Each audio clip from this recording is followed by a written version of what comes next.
Para começar, quero que vocês tenham em mente que o Nhingatu é uma língua originalmente amazônica, de origem indígena, que não veio da costa do Brasil, portanto não é uma evolução da língua tupinambá e muito menos uma invenção dos jesuítas.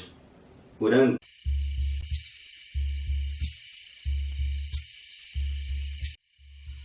Sererche Kawan Uirapaye Semira Saborari Tapajós Tumassauci Setawa Karanã Serendawa Terra do Chão Ui Assoprungita Penin Aram Senhenga Nhengatu Ressoar. Bom, eu tentei separar aqui alguns trechos, de textos que corroborem com essa ideia de que a língua indígena Nhingatu é uma língua indígena e é uma língua amazônica, E bom, muitas informações precisam ser dadas. Seria uma aula de 1 hora ou mais, para a gente apresentar tudo aqui. Então eu vou tentar sintetizar de forma bem rasa, talvez. Mas se alguém quiser, pode deixar nos comentários e eu posso mandar link de textos que possam ajudar vocês nessa procura sobre a língua indígena Nhingatu. Bom, quero dizer para vocês que bem antes da chegada, a Amazônia já era bem povoada, A Amazônia existiam muitos povos, muitas línguas, e existia uma rede de troca e comércio entre muitos lugares. Existiam até cidades bem grandes, como a que estava localizada onde hoje é Santarém, na foz do rio Tapajós, no médio Amazonas, onde, segundo os cronistas, eles viram uma população muito grande, Podia, pelo menos assim, até os homens para a guerra levantaram 60 mil arcos contra as naus que passaram naquele período quientista. 2.000 canoas, cada um com 12 pessoas, com sons, trocando instrumentos de sopro e tambores, preparados para a guerra. E hoje tem dados que corroboram com essa ideia de que essa região pode ter sido uma das regiões mais populosas no planeta. Segundo esse livro aqui, 1491, a região de Santarém hoje, considerando os vestígios arqueológicos que se encontraram nessa região, pode ter suportado uma população no ano 1000 depois de Cristo, ou seja, 500 anos antes da chegada, uma população de mais ou menos entre 100 mil a 400 mil pessoas, o que faria dessa região uma das regiões mais populosas da Terra, à época, bem maior do que grandes centros na Europa e outros lugares do mundo. Outro texto interessante que está aqui nessa Crônicas do Rio Amazonas, que são crônicas quentistas e seiscentistas das expedições, eles falam que nessa região de Santarém encontraram uma área de grande comércio, nessa região do Rio Tapajós com o Rio Amazonas, encontraram uma área de grande comércio, onde era possível encontrar produtos, coisas de todos os lugares da Amazônia, que era possível encontrar coisas dos Andes, coisas do litoral, do Marajó e de outras regiões, desde animais, sementes, alimentos, redes, madeiras, tecidos, cerâmicas, muitas coisas. Tudo era possível encontrar ali naquele mercado. Bom, essa ideia toda de comércio, de população muito grande, que hoje estão começando a ser acreditadas, estão começando a ser comprovadas pela ciência, pela arqueologia, pelos vestígios arqueológicos, E é de que existia então existia uma comunicação entre os diversos povos, Isso significa que existiam línguas, mas existia língua para contato, existia uma língua comercial, uma língua geral, E isso antes da chegada do europeu. Eu não estou dizendo que ela era o Nhingatu, até mesmo, vamos entender agora essa ideia. O Nhingatu, ele, até 1850, segundo esse rapaz aqui, Borges, até 1850, e essa informação ele pegou nesse outro livro aqui, que é O Selvagem, de Couto de Magalhães, não existia referência à língua Nhingatu. É só a partir de 1850 que ela passa a ser chamada de língua Nhingatu. Então, a gente vai ter a ideia de que a língua, né, a língua Nhingatu, ela vai estar automaticamente ligada aos jesuítas, mas não por eles terem inventado. Eles não inventaram nada, claro. Eles simplesmente a denominaram de Nhingatu porque ela era uma língua boa, porque ela era facilmente compreendida em muitos lugares, e colocaram esse nome e ficaram famosos por ela porque foram eles que registraram, eles começaram os registros dessa língua. Porque, como vocês sabem, as línguas amazônicas eram ágrafas, elas não tinham escritas, né? E tem até nesse texto aqui do Borges, um trecho dele, ele diz que ele não acredita que a interferência do Nhingatu, né, ela foi deliberada, né, visando alterar sua morfologia, fonologia e sintaxe, né, como propõe Câmara Júnior na década de 70, mas que esse processo ele evolutivo do Nhingatu ele foi causado mais pela especificidade do tempo e do meio, né, em que ela foi sendo utilizada. Ou seja, o português, por exemplo, o português do Brasil hoje, ele praticamente não tem nada a ver com o português de Portugal. Eu mesmo, quando eu escuto pessoas de Portugal falando muito rápido, eu não consigo compreender, né?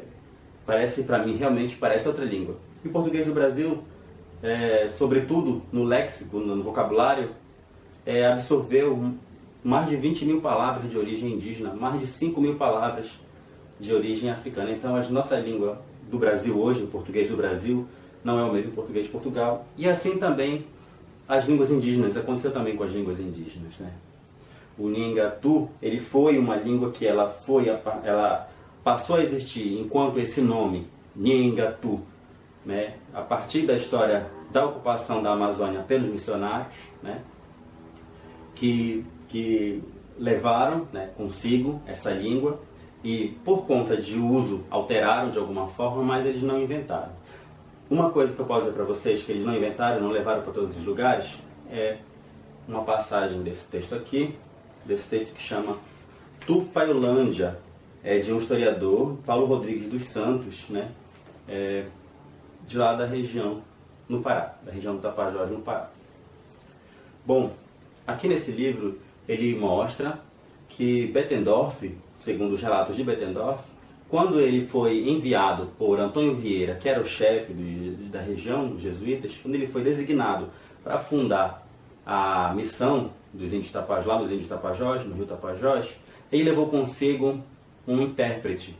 Ele levou consigo um intérprete e que segundo o próprio texto, né, nesse período, ele servir de língua, como eles falam, que era intérprete, seria ele ser versado na língua de índio, na língua de indígena, na língua de índio, que significaria saber a língua tupi.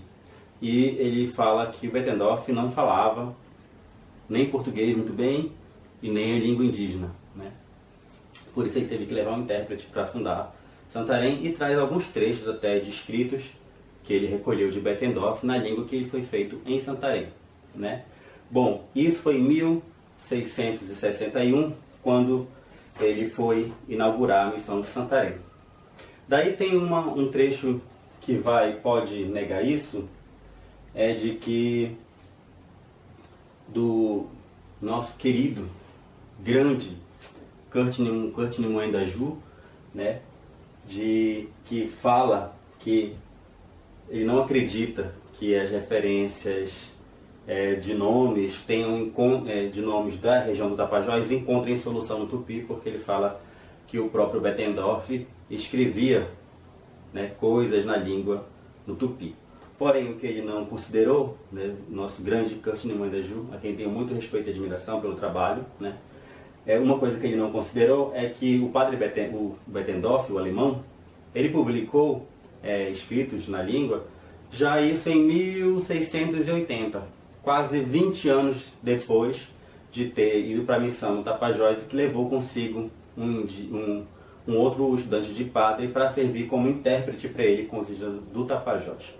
Eu não estou dizendo que a língua do Tapajós era o tupi, mas eu estou dizendo, e aqui eu estou afirmando de verdade, que se eles levaram um intérprete com eles de tupi, ficaram lá durante algum tempo, é porque a língua tupi ela era compreendida ali, porque nesse momento eles não foram levar alguém para ensinar a língua tupi, naquele momento não foi para ensinar a língua, senão para servir de intérprete. Então significa que eles conseguiram ter contato, um diálogo com os povos ali do Tapajós em língua tupi, né? Então quer dizer, mesmo que ela não seja a língua própria, tribal do povo do Tapajós, de algum povo do Tapajós, ela foi compreendida ali, né, naquela região. E aí o Curtin Muendaju aqui ele diz pra gente que ele não encontra solução, né? Mas aí logo depois ele traz duas referências que encontram facilmente solução na língua tupi, que são símbolos da cultura do Tapajós, da cultura dos índios do Tapajós, principalmente, né, naquele período da chegada, que é Moassara, que era a principaleza, como eles queriam dizer, que era uma pessoa como um oráculo, a que tudo se consultava. E Moassara, no próprio tupi, né, no próprio tupi antigo, que foi de Antônio Vieira, ele falava Mué, era ensinar. Moassara, ensinador. Moassara, para mim, encontra perfeito ligação, né, e explicação no tupi. Né? Inclusive no Nhangatu hoje, Mboessara, Xé, Serere, Cauã, Mboessara, Cauã. Eu sou Cauã, professor Cauã. Mboessara também tem a mesma ideia. Mboé, Moé, Moá, Sara, né? De ensinador, professor. E outro símbolo interessante era o de Munhangaripe. Munhangaripe, o próprio Bettendorf diz aqui, ele era como se fosse um ancestral comum dos Tapajós. E ele era traduzido inclusive pelo Bettendorf, pelo Bettendorf como o primeiro pai. Né? Munhangaripe, olha só como a gente conta, é outra solução aí no tupi. Munhan é, para mim, verbo fazer, no Nhangatu de hoje. No tupi também, munhan, fazer. Munhangara é aquele que faz. Hoje no Nhangatu seria munhansara, mas só que é uma palavra que a gente usa na forma antiga. Munhangara é aquele que faz, né? O criador. Munhangaripe, que era um ancestral comum, Iepé é um. Iepé até hoje é um. Né? Petem, Iepetem, Petem é um no Guarani, Iepé é um no Nhangatu. Munhangaripe, primeiro construtor, o primeiro, né, criador, o primeiro pai. Então, mais outra palavra que também é símbolo da cultura do Tapajós é Muiraquitã. Muirá é pau, árvore. Kitang é nó, olha só. Iuá, braço. Kitang é nó. Nó, Iuá kitang, cotovelo, nó no braço. Então, Muirá, árvore. Kitang, nó. Muiraquitã, nó no pau. Porque Muiraquitã não era feito de pedra, de madeira, né? Tinha formato, era um símbolo, né? É um objeto, um amuleto que podia ter formato de sapo, de cobra, de peixe, de jacaré, né? Vários outros formatos. O mais conhecido hoje é o Muiraquitã em forma de sapo. Bom, eu poderia ficar aqui falando com referências e demorar aqui horas falando para vocês, mas o tempo não vai ser suficiente para isso. E, bom, mas o que eu queria dizer para vocês é que o tupi pode ter encontrado, esse tupi da costa do Brasil, ele pode ter encontrado o tupi que já existia na Amazônia. Só que o tupi, a língua hoje falada, ela não necessariamente precisa ser uma continuação, né, uma evolução da língua tupinambá. Hoje o que a gente pode ter é uma evolução da língua tupi que já estaria na Amazônia, né? Ou de uma outra língua muito próxima ao tupi, do tronco tupi, né? Ou do tronco tupi, ou próxima, né? Ou da família tupi-guarani, e que já estava na Amazônia, e que já servia a interesses comerciais, né? Que não é inventada por jesuítas, né? É isso que eu queria trazer para vocês. E aí eu trouxe aqui, eu peguei um mapa, eu acho que vocês não vão conseguir ver, mas mesmo assim eu vou tentar mostrar um pouquinho para vocês. Se não, eu posso deixar também o link no vídeo e vocês procurem na internet, porque tem bem fácil acesso. Ele é pesado, mas assim, fácil acesso. Que é o mapa de Curtin Muendaju, né? E aí ele mostra, aqui nesse mapa, onde estava a língua tupi. Segundo esse mapa e o próprio Custin Moindaju, na construção dele, não sei se eu vou dar para vocês verem. Deixa eu ver se vocês estão chegando alguma coisa. Não, não estão chegando nada. Bom, segundo o próprio Custin Moindaju, a língua tupi, ela teria origem aqui na região mais ou menos de Rondônia, né? Rondônia ali, na fronteira com, né? Bom, mais ou menos ali por Rondônia, e teria se expandido ali pela Bolívia, Paraguai, descido pelo sul do Brasil, ocupado toda a costa. E chegou um pouco por vários lugares da Amazônia também, para cá, inclusive no Rio Tapajós de Munduruku no alto, tem o Ayampi, Zoé na Calha Norte, né? Tem os Omágua, que estavam ali no Alto Solimões, né? Os Cambeba, os Cocama, né? Satere Maué, ali no Baixo Amazonas, no Médio Baixo Amazonas. Bom, o que eu quero dizer é que a gente vê que existia a presença de povos tupi nessa região toda, na Amazônia também. Inclusive na própria região do Tapajós, o Satere Maué, estão bem ali do lado dos Munduruku, né? Só que o Satere Maué está mais no baixo, o Munduruku está mais para o alto, né? Eles estão ali na divisa do estado do Pará com o Amazonas, ali Rio Maués, que é bem próximo ao Rio Tapajós.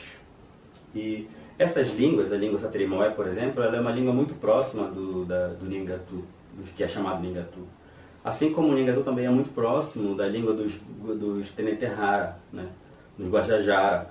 Assim como ela também é uma língua bem próxima, relativamente próxima da língua Zoé, que tem 20 anos de contato, né, com a Sociedade Nacional, com a língua Wayampi, né, também com a língua Guarani do Paraguai, com a língua Guarani dos Parentes de São Paulo, né. Então, é possível sim que o tupi já estivesse ali e que fosse uma das línguas de comércio, uma língua geral, uma língua franca, e que ali nesse meio, né, ela sofreu interferência com o Tupinambá, provavelmente, mas não nasceu do Tupinambá. É uma língua que já estava na Amazônia, né? Encontrava referência na Amazônia, e por isso ela foi fácil, por isso os jesuítas conseguiram entrar a partir da língua Tupinambá, porque poderia ter sido uma língua próxima a ela, né? Bom, era mais ou menos isso que eu tinha para falar. Talvez eu tivesse muita coisa que eu não consegui falar aqui. Talvez vai ficar no próximo vídeo. Espero que vocês tenham aproveitado alguma coisa, que tenham gostado. Eu sei que muita gente vai rebater o que eu estou dizendo, porque acham que são dono da língua. Isso é uma coisa que tem acontecido muito, né? Muitos pesquisadores preferem dizer que a língua que nomeia os espaços geográficos da região sudeste é uma língua morta, porque assim não tem contestação, porque eles ficam dono da língua, né? É o tupi antigo. O tupi antigo é uma língua morta, né? E a maioria dos espaços que nomeiam aqui a região, por exemplo, sudeste, que é onde eu estou agora, estudando aqui na Unicamp, a maioria dos lugares que nomeiam essa região aqui são na língua, né? São na língua tupi, são na língua guarani. E os pesquisadores dizem que é do tupi antigo, que é uma língua morta, porque assim eles se tornam dono da língua e ninguém pode contestar o que eles disserem sobre ela. Mas eu quero dizer que o próprio estado de São Paulo agora, que é onde estou, é o estado que tem a quarta maior população indígena do país, né? E que uma das populações maiores no Brasil que existe e que está aqui no estado de São Paulo é Guarani, que falam uma língua da família Tupi-Guarani, né? Do tronco Tupi, e que eles compreendem perfeitamente a geografia e o espaço geográfico que eles estão inseridos. Então, quer dizer que essa língua que está nesse espaço, São Paulo, não é uma língua morta, é uma língua viva, porque ainda tem povos que estão aqui e dialogam com a geografia, né, nesse sentido linguístico. E muita besteira então se fala dentro da academia, muito ego se tem dentro da academia, querem ser dono das línguas, dizer o que a gente fala, dizer como é a nossa história, mas só quem sabe de verdade a história indígena, quem sabe a história da nossa língua, dos nossos antepassados é a gente. Tem livros assim de pesquisadores que dizem que na minha região a língua é morta. É mentira, eles não sabem o que estão falando. Eles não conhecem ainda a minha história, a história da minha família, a história do meu povo, a história da região do Baixo Tapajós. Foi uma história de muita violência, por isso a gente teve que esconder muitas vezes a nossa própria língua e a nossa própria identidade indígena, né? Ainda hoje tem pessoas que falam a língua, né, na minha região, e assim também eu aprendi a falar, e que durante muito tempo não podiam falar com ninguém, né? Eram obrigadas a silenciarem essa voz dessa língua indígena. E ela é uma língua, sim, que está ligada à nossa ancestralidade, à nossa resistência, e essa é a nossa história. Se você gostou, pode deixar sua sugestão aí embaixo, no próximo vídeo, pode deixar alguma crítica construtiva, ou simplesmente deixar o seu gostei, né? Se puder chamar outras pessoas para se inscreverem no canal também, seria bem legal. Se você não se inscreveu ainda, pode se inscrever. É isso. Cuecatrete. Até um vídeo, ser moretá, se anamaitá, ser dica tuianse, cheia poder apitar e quer ter irum. Cuecatrete. Tem um vídeo.